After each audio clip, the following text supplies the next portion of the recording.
नमस्कार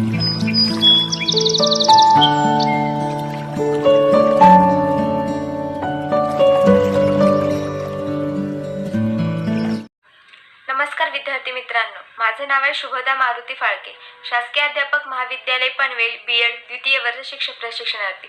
छंद या विषयानंतर आज देखील मी आपल्याला गप्पांसाठी एक नवीन आणि आगळावेगळा विषय घेऊन आलेली आहे. तर जास्त वेळ न घालवता सुरुवात करूया आपल्या व्हिडिओला आणि आपल्या गप्पांना. तर शाळेत असताना किंवा सिनियर KG पहिली दुसरीला असताना आपल्या शाळेतील शिक्षक बिग स्मॉल म्हणजे लहान मोठा, टॉल शॉर्ट म्हणजे उंच किंवा लहान, अबाव बिलो म्हणजे खाली किंवा वरती, फ्रंट बॅक म्हणजे पुढे किंवा मागे अशा वस्तूंची तुलना करण्यासाठी आपल्याला शिकवत असतात. म्हणजेच आपण वस्तू जड आहे की हलकी आहे अशा पद्धतीने आपण तुलना करायला शाळेमध्ये शिकत असतो.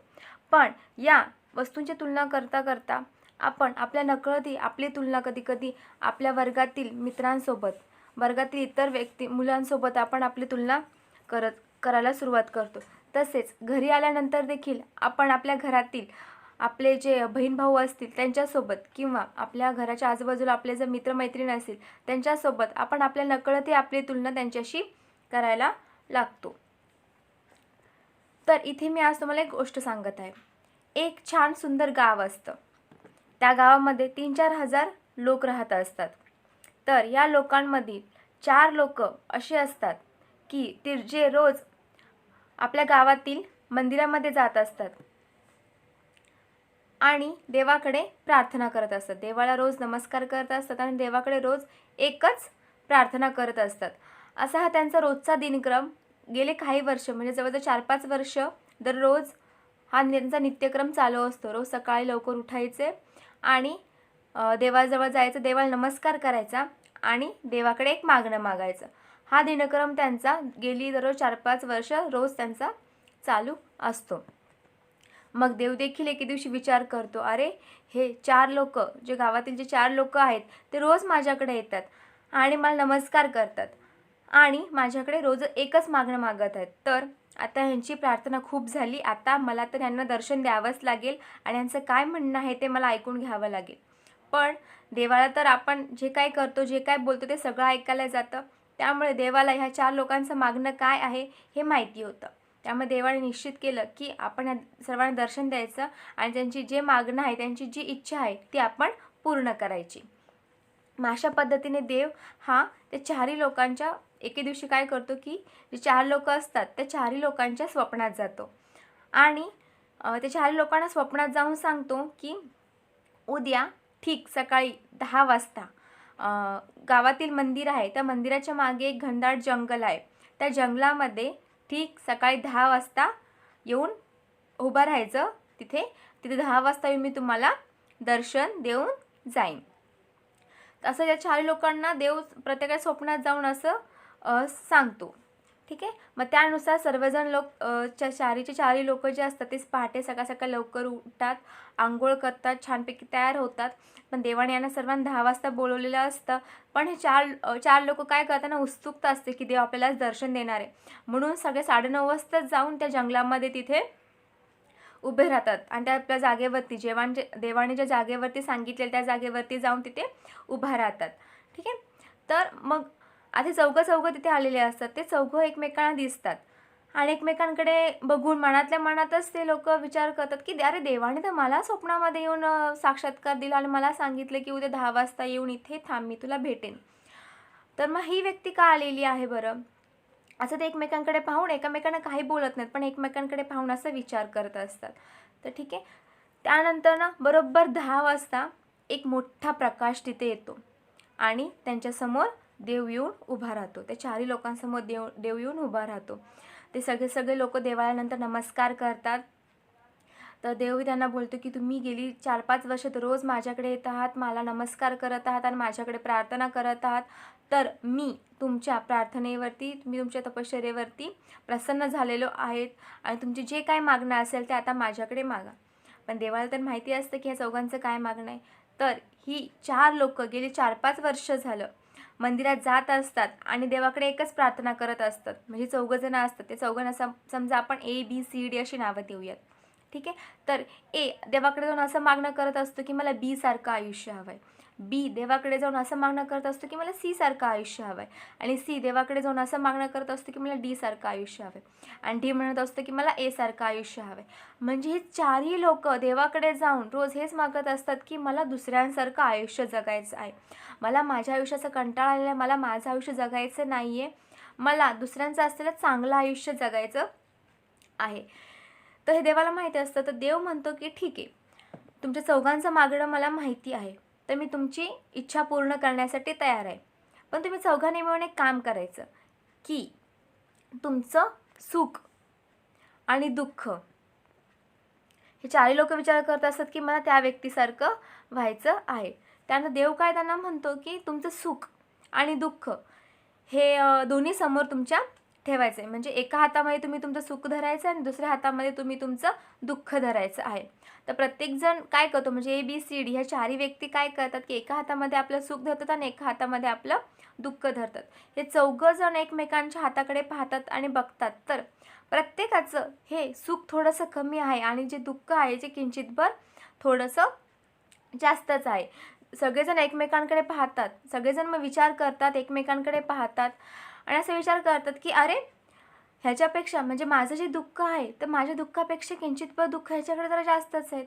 म्हणजे बीला जसं सी सारखं व्हायचं असतं, तर बी हा सीच्या हाताकडे पाहतो आणि बघतो की अरे माझ्या हातात जे सुख दुःख आहे त्याच्यापेक्षा माझ्या दुःखापेक्षा सीकडे दुःख जरा जास्तच आहे. सी डीकडे पाहून मग डीच्या हाताकडे बघतो आणि म्हणतो की अरे माझ्या हातातले जे दुःख आहे त्याच्यापेक्षा डीकडे दुःख जरा जास्तच आहे.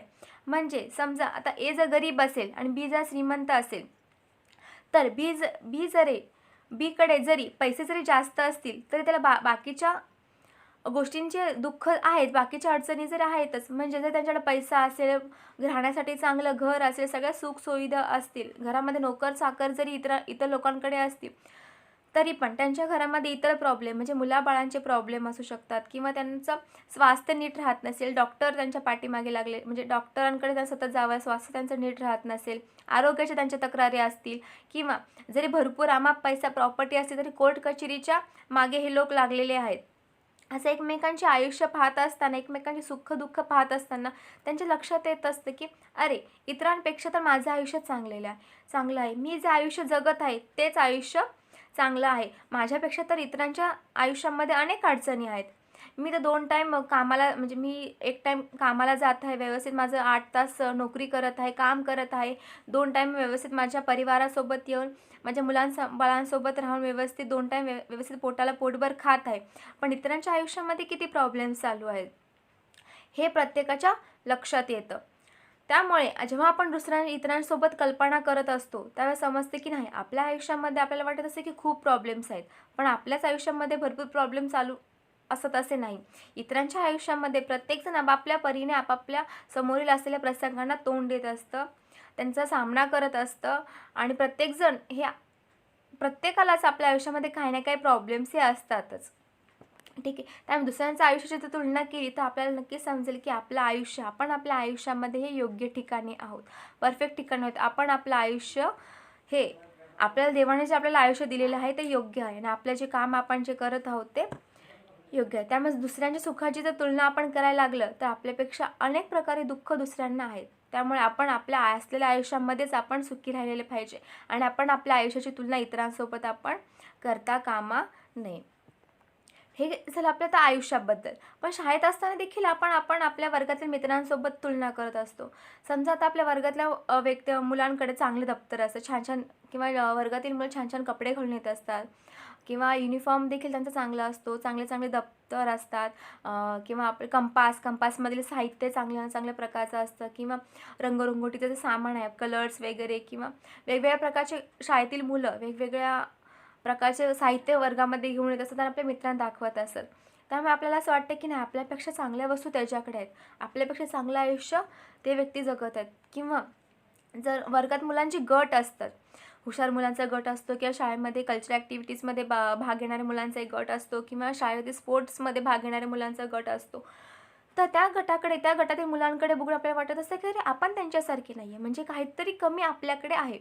अशा पद्धतीची तुलना आपण आपल्या नकळतच आपली तुलना इतर मुलांसोबत आपण करायला सुरुवात करत असतो.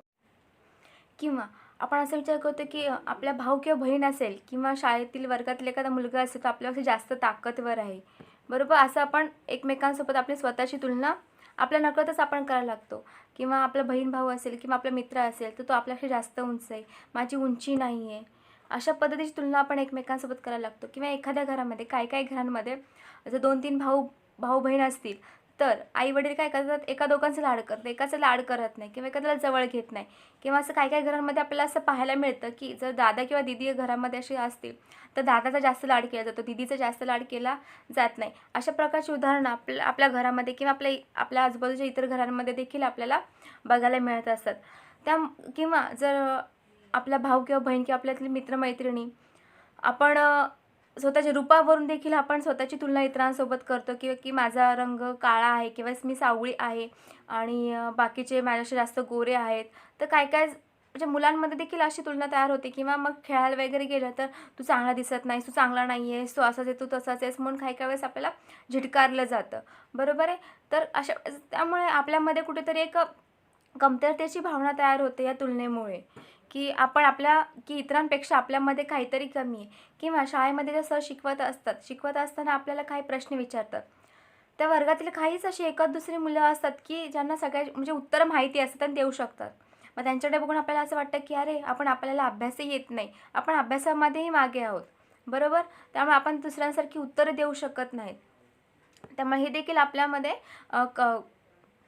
नैराश्य किंवा कमतरता किंवा आत्मविश्वास कमी करण्याची कारणं आहेत की आपण आपली तुलना इतरांशी करत असतो. किंवा जर मुलींमध्ये किंवा मुलांमध्ये देखील हे पाहायला मिळतं की एखादी मुलगा किंवा मुलगी आपल्यापेक्षा जास्त सुंदर दिसते, आपण तितकेसे त्यांच्या मनाने तितकेसे आपण इतके सुंदर दिसत नाही असं आपल्याला वाटतं. त्यानंतर आपल्या वर्गातील जे मित्र असेल तर काही जण चांगल्या घरामध्ये त्यांनी जन्म घेतलेला असतो, चांगल्या घरात ते राहत असतात आणि आपण साध्या घरामध्ये किंवा चाळीमध्ये राहत असतो. त्यामुळे आपल्यासोबतचे मित्र किंवा मैत्रीण असेल की ते चांगल्या घरामध्ये राहतात, त्यांच्या मनाने आपण तेवढ्या चांगल्या घरामध्ये राहत नाही किंवा चाळीमध्ये राहतो.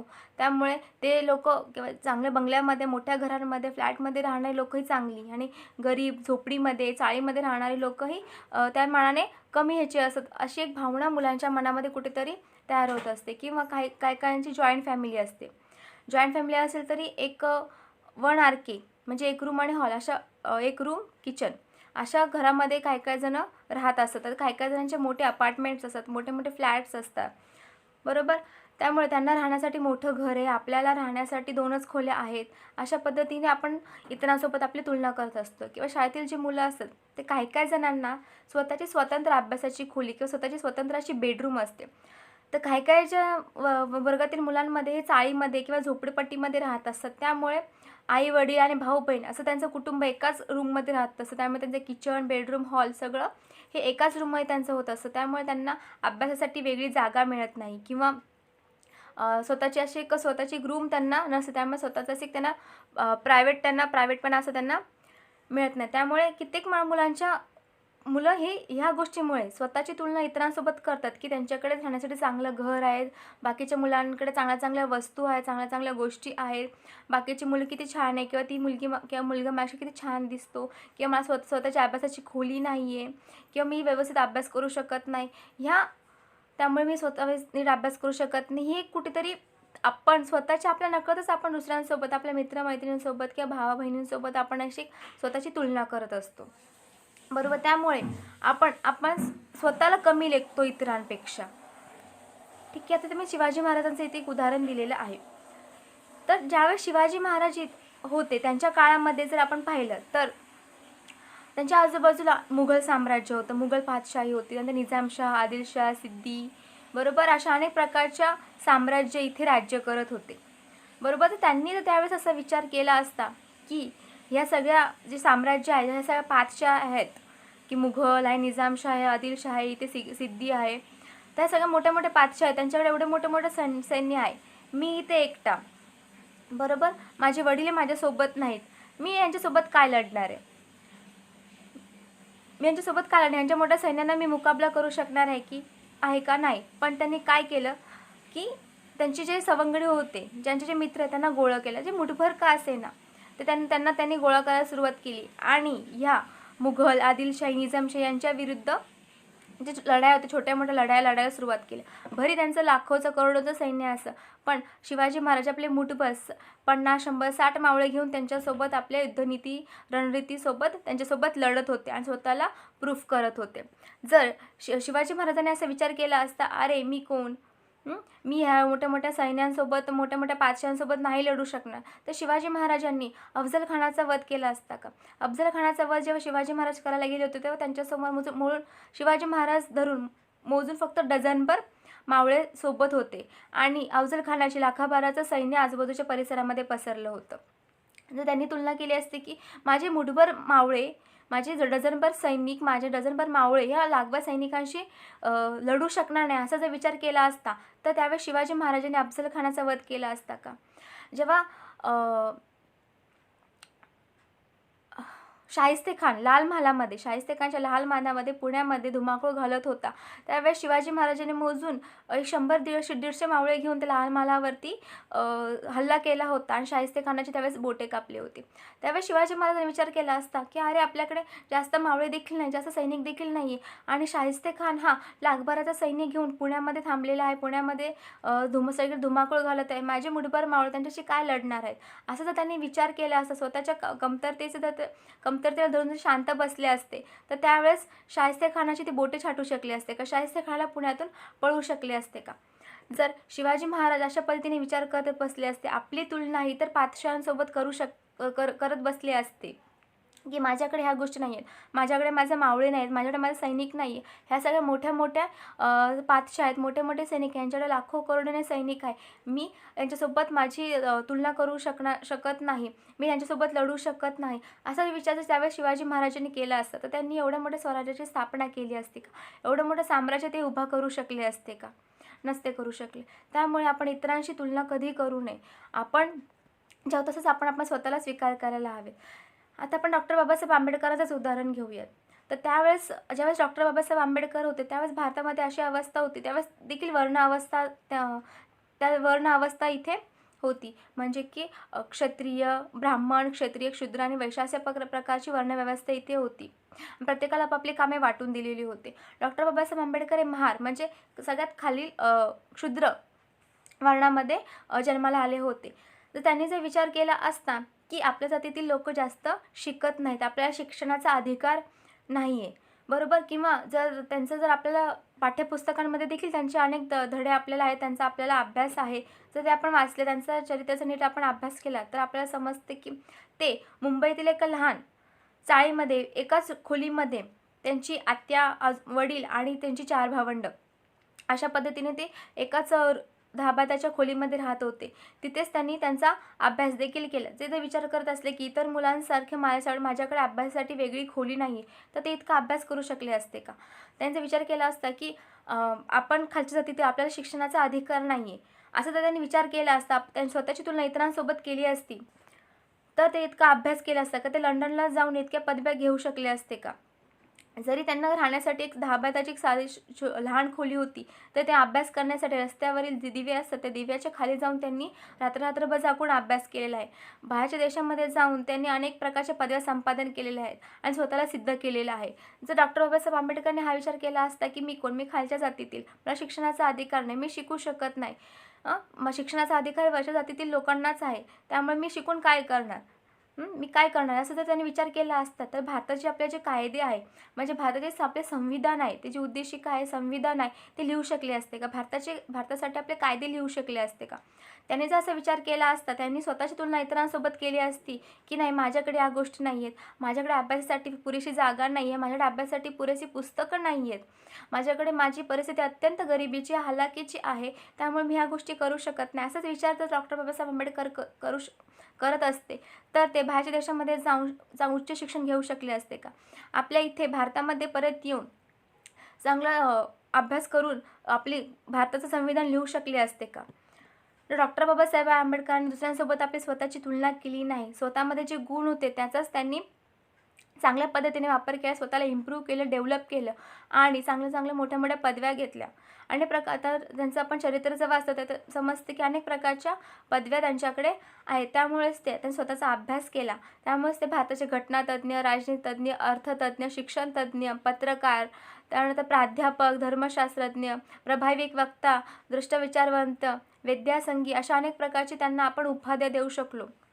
बरोबर. त्यांनी असा विचार केला असता की नाही, शिक्षणाचा अधिकार मला नाही, मी ह्या गोष्टी करू शकत नाही, इतरांपेक्षा माझ्याकडे ज्या इतरांकडे गोष्टी आहेत त्या माझ्याकडे नाही आहेत, तर डॉक्टर बाबासाहेब आंबेडकर या पदाला पोचले असते का? तर नसते पोचू शकले. नंतर डॉक्टर अब्दुल कलाम यांचे देखील आपल्याला पाठ शिकण्यासाठी आहे. यांची देखील लहानपणी अत्यंत गरिबीची परिस्थिती होती. अगदी पेपर विकून त्यांनी स्वतःचं शिक्षण पूर्ण केलेलं आहे, स्वतः शिकलेले आहे. त्यांनी विचार केला असता की नाही, माझी परिस्थिती गरिबीची आहे, माझ्याकडे पुस्तक घेण्यासाठी पैसे नाही आहेत, शाळेत जाण्यासाठी माझ्या आईवडिलांकडे म्हणजे मला शाळेतील शिकण्याचा खर्च करण्यासाठी माझ्या आईवडिलांकडे पैसे नाही आहेत, असं त्यांनी विचार केला असता तर आपण आज त्यांना मिसाईल मॅन म्हणून आणि भारताचे राष्ट्रपती म्हणून त्यांना आपली ओळख दिली असती का? ज्यावेळेस त्यांनी रॉकेट तयार केलं त्यावेळेस ते घेऊन जाण्यासाठी त्यांना सगळ्या साधनही नव्हतं. त्याने सायकलीवरून रॉकेटचं पार्ट घेऊन जाऊन ते रॉकेट तयार केलं आणि त्याचं उड्डाण यशस्वीरित्या उड्डाण त्यांनी केलं. जर असा विचार केला असता तर ते भारताचं म्हणजे रॉकेट तयार करू शकले असते का? ते नसते करू शकले. त्यावर आधार एक पिक्चर देखील आहे. जेव्हा आपण आपल्या इस्रोमध्ये जेव्हा आपण चंद्रयानासाठी तयारी करत होतो, चंद्रयाने आपलं लॉन्च केलं पण तेच अयशस्वी झालं. पण त्यानंतरचा मंगळावरती आपलं रॉकेट लॉन्च करण्याचा त्याच विचार करण्यात आला. त्यावेळेस त्याने असा विचार केला असता की अरे आपलं चंद्रयान अयशस्वी झालेला आहे तर मंगळयानाचा आपण विचार नाही करायला हवा. त्यावेळेस त्यांनी जसा विचार केला असता तर आपण यशस्वीरित्या मंगळावरती आपलं रॉकेट लॉन्च करूया, आपलं यान लॉन्च करू शकलो असतो का? तर नाही. बरोबर. तर अशा पद्धतीने आपण दुसऱ्यांसोबत तुलना करून आपण स्वतःला कुठेतरी कमी लेखत असतो, स्वतःला कुठेतरी आपण कमतरतेची भावना आपल्या मनामध्ये तयार करत असतो. तर म्हणतात ना की no one is a superior, no one is inferior.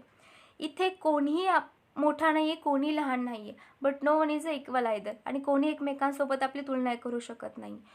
But people are simply unique incomparable. जर आपण एकमेकांची तुलना केली तर आपला मित्र किंवा आपला भाऊ बहीण असेल, आपण एकमेकांची तुलना केली तर आपण कुठल्याही दोन व्यक्ती, दुनियेतल्या कुठल्याही दोन व्यक्ती एकमेकांसारख्या असू शकत नाहीत. आपण इथे जन्माला आलो आहे, आपण एकमेव अद्वितीय आहोत, युनिक आहोत आपण इथे. ना आपल्या आधी आपल्यासारखं इथे कोणी जन्माला आलेलं आहे, ना आपल्यानंतर आपल्यासारखं इथे कोणी जन्माला असलेलं आहे. You are you and I am I. समोरची व्यक्ती आणि आपण आहोत. बरोबर. त्यामुळे आपण इतरांसोबत स्वतःची तुलना कधीही करू शकत नाही आणि आपण करायला देखील नाही पाहिजे, कारण आपण स्वतः आहोत. जेव्हा आपण दुसऱ्यांसोबत आपली स्वतःची तुलना करून आपल्याला कधीही आनंद मिळत नाही. उलट जर आपण पाहिलं, जेव्हा आपण दुसऱ्यांसोबत तुलना करतो यामुळे आपल्यामध्ये कमतरतेची भावना निर्माण होते. बरोबर. आपल्यामध्ये कुठेतरी एक न्यूनगंड होतो. त्यामुळे आपल्याला कधीही आनंद मिळत नाही. इतरांसोबत तुलना करून आपल्याला कधीही आनंद मिळत नाही. जेव्हा आपण इतरांसोबत तुलना करतो त्यावेळेस आपला आत्मविश्वास कमी होतो. बरोबर. बाबा आपल्यापेक्षा दुसऱ्यांकडे जास्त आहे. बरोबर. त्यामुळे आपला आत्मविश्वास कमी होतो, आपल्याला नैराश्य येतं. बरोबर. आपण दुसऱ्यासारखं काम करू शकत नाही, आपल्याकडे ती कॅपॅबिलिटी नाही आहे, आपण त्यांच्यासारखं राहू शकत नाही, वागू शकत नाही, की आपल्याकडे त्या गोष्टी नाही आहेत, असं सतत विचार करून आपण नाराज होतो, आपण एकटे राहायला लागतो आणि त्या एकटेपणातून आपल्याला नैराश्य येते. आपल्यामध्ये न्यूनगंडतेची भावना निर्माण होते की आपण त्यांच्यासारखं नाही, आपण त्यांच्यासारखं काम करू शकत नाही, आपण त्यांच्यासारखे अभ्यास करू शकत नाही, आपण त्यांच्यासारखं खेळू शकत नाही किंवा आपण त्यांच्यासारख्या काही गोष्टी करू शकत नाही. बरोबर. त्यामुळे आपल्यामध्ये एक न्यूनगंडतेची भावना निर्माण होते. यात दुसऱ्यांसोबत तुलना करण्याच्या गोष्टीतून आपण स्वतःला कमी लेखतो, स्वतःला आपण कमी लेखायला लागतो. त्यामुळे आपण काम करण्याची क्षमता देखील कमी होते की आपण दुसऱ्यासारखी एखादं काम आपण दुसऱ्यासारखं करू शकत नाही. त्यामुळे आपल्याला नकळतच आपल्यामधील जी कामाची क्षमता असते ती आपली कमी होते. बरोबर. किंवा जर आपल्याकडे दुसऱ्यांपेक्षा जर जास्त ॲबिलिटी असेल, जास्त गोष्टी असतील की बाबा दुसऱ्यांपेक्षा आपल्याकडे जास्त काम करण्याची क्षमता असेल किंवा आपण जर श्रीमंत असतो, आपल्याकडे पैसा असेल, सत्ता असेल, तरी पण आपण त्या गोष्टीनी ग्रेट फील न करता की आपल्याकडे सगळ्या गोष्टी, आपण स्वतःला महान फील न करता आणि दुसऱ्यांना हीन वागणूक न देता की माझ्याकडे सगळं आहे आणि त्या व्यक्तीकडे काय आहे, तो व्यक्ती काय करू शकतो किंवा तो दुसरा विद्यार्थी काय करू शकतो, मी श्रीमंत आहे, माझ्याकडे भरपूर पैसे आहेत, माझ्याकडे चांगल्या गोष्टी आहेत, मी चांगला अभ्यास करू शकतो, समोरची व्यक्ती काय करू शकते, असा विचार करून आपण स्वतःला महानतेचा दर्जा देऊ नये, कधीही स्वतःला महान समजू नये, मोठं समजू नये. त्यामुळे आपल्यामध्ये अहंकार आणि गर्विष्ठपणा या भावना तयार होतात. दुसऱ्याला आपल्यापेक्षा कधी कमी लेखू नये. या उलट आपण काय करायला हवं की आपल्याकडे जर ह्या गोष्टी असेल तर दुसऱ्यांकडे देखील काही ना काही आहे. म्हणजे आपल्याकडे जर अभ्यास करण्याची क्षमता असेल, आपण जर चांगला अभ्यास करून चांगले मार्क्स पाडू शकत असो, चांगले मार्क कमवू शकत असो, दुसऱ्यांकडे एखादा व्यक्ती खेळामध्ये चांगला असू शकतो, बरोबर. त्यामुळे आपण स्वतःची तुलना इतरांसोबत नाही करू शकत. त्यामुळे आपण काय करायचं की आपल्या दुसऱ्यांकडे असणाऱ्या त्या गोष्टींचा आपण आदर केला पाहिजे. त्यांच्याकडील आपली तुलना पण दुसऱ्यांसोबत न करता त्यांच्याकडे ज्या चांगल्या गोष्टी आहेत त्या आपण आत्मसात करायला हव्यात. म्हणजे जर आपल्याला चांगला खेळ येत असेल आणि दुसऱ्याकडे जर चांगला अभ्यास करायची क्षमता असेल, तर त्याच्या चांगल्या अभ्यास करण्याच्या ज्या ट्रिक्स असेल, तो ते वापरत असेल, त्या आपण त्याच्याकडून शिकून घ्यायला हवेत. म्हणजे आपल्याला जर काही किंवा दुसऱ्याकडे जर एखादं छान कलाकौशल्याचं काही जमत असेल, नृत्य जमत असेल किंवा चांगल्या चांगल्या वस्तू तयार करण्यासाठी जमत असेल, तर त्या गोष्टी आपण त्याच्याकडून शिकून घ्यायला हवेत. एखादी व्यक्ती जर चांगलं राहत असेल, चांगलं बोलणं वागण्यामध्ये त्यांचे अदब असेल, तर आपण त्या गोष्टी त्यांच्याकडून शिकून घ्यायला हव्यात. चांगले स्किल इतरांकडे असतील तर त्या चांगले स्किल आपण त्यांच्याकडून शिकून घ्यायला हवेत. म्हणजे आपली तुलना त्यांच्यासोबत न करता त्याच्याकडे त्या गोष्टी आहेत, त्या गोष्टी आपल्याकडे नाही आहेत, अशा पद्धतीने आपण स्वतःमध्ये न्यूनगंडतेची भावना निर्माण न करता त्यांच्याकडे ज्या चांगल्या गोष्टी आहेत त्या गोष्टींचा आपण आदर करायला शिकलं पाहिजे, बरोबर. त्या गोष्टी आपण स्वतःमध्ये त्यांचा रिस्पेक्ट करून, त्यांचा आदर करून आपण त्या गोष्टी स्वतःमध्ये कशा पद्धतीने आत्मसात करता येतील हे आपण पाहिलं पाहिजे. दुसऱ्याकडे आपण चांगल्या गोष्टीचा आपल्यामध्ये रुजवण्याचा आपण प्रयत्न करायला हवा. म्हणजे आपल्याकडे जर जास्त गोष्टींना आपल्यामध्ये एक अहंकार, गर्विष्ठपणाची भावना आपल्यामध्ये निर्माण होते, त्यामुळे आपण दुसऱ्यांना तुच्छ आणि हीन लेखायला लागतो. ह्या गोष्टी देखील आपल्यासाठी किंवा आपल्या आरोग्यासाठी देखील चांगल्या नाहीत, बरोबर.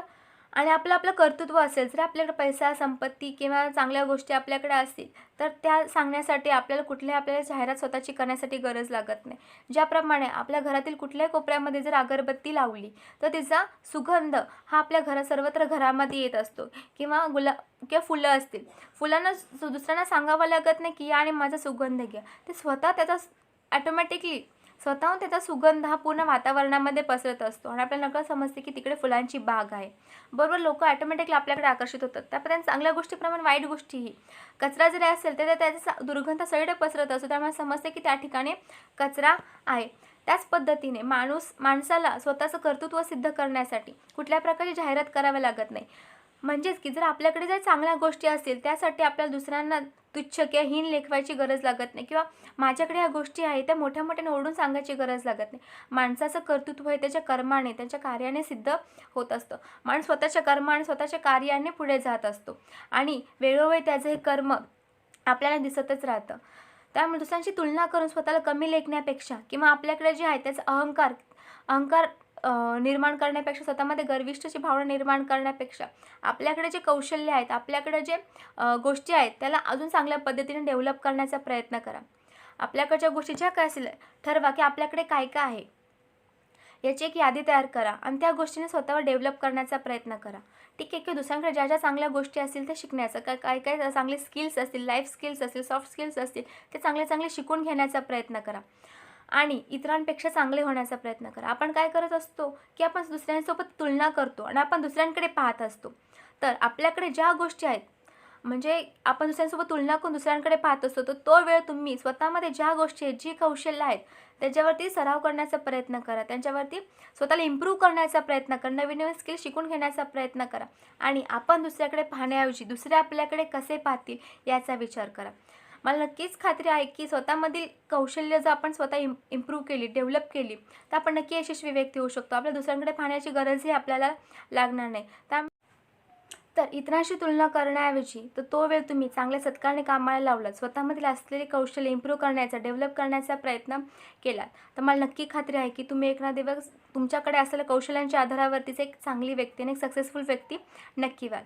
तर तुम्ही ह्या आपण ज्या आता गोष्टी पाहिल्या त्यावरती तुम्हाला एक स्वाध्याय देऊ इच्छिते, एक छोटासा होमवर्क देऊ इच्छिते की आपण काय करायचं की आपल्याकडे जे कौशल्य आहेत, आपल्याकडे ज्या गोष्टी आहेत त्या तुम्ही एका पानावरती लिहून काढा. ठीक आहे. आणि रोज त्यांवरती थोडा वेळ द्या आणि स्वतःकडे ज्या कौशल्य असतील त्या स्वतः डेव्हलप करण्याचा प्रयत्न करा. म्हणजे जर आपल्याकडे चांगलं बोलण्याचं कौशल्य असेल तर वेगवेगळ्या नवीन प्रकारच्या भाषा शिकण्याचा प्रयत्न करा. ठीक आहे. वेगवेगळ्या लँग्वेज शिकण्याचा प्रयत्न करा. किंवा जर तुम्हाला मोबाईलचं किंवा कोडिंगचं आवड असेल तर ते स्वतःमध्ये तर त्या कोडिंगचं अजून अजून काय काय कोडिंग्स असतील, ते नवीन नवीन प्रकार असतील त्याचे शिकण्याचा प्रयत्न करा, किंवा अजून काही तुमच्याकडे स्किल्स असतील ते स्वतःमध्ये इम्प्रूव्ह करण्याचा प्रयत्न करा. आणि रोज ह्या गोष्टीवरती प्रॅक्टिस करा, सराव करा आणि स्वतःला इम्प्रूव्ह करण्याचा प्रयत्न करा. मला नक्कीच, किंवा तुम्हाला जर अभ्यासाची आवड नसेल तरी पण रोज जरा जरा तुम्ही अभ्यास करायला हवात. बरोबर, रोज जरा जरा अभ्यास करायला मला नक्की खात्री आहे की परीक्षेच्या वेळेस तुमचा बऱ्यापैकी अभ्यास किंवा सर्वच अभ्यास झालेला असेल आणि त्यावेळेस तुम्ही उजळणी करून परीक्षेमध्ये नक्की पास व्हाल. त्यामुळे तुम्ही स्वतःमधील जे कौशल्य आहेत ते एका वहीवरती लिहून काढायचं आणि रोज त्यावरती वेळ देऊन थोडा वेळ दिवसातला 1 तासभर 2 तास त्यावरती आपल्याला स्वतःसाठी खर्च करायचा आहे. थँक्यू.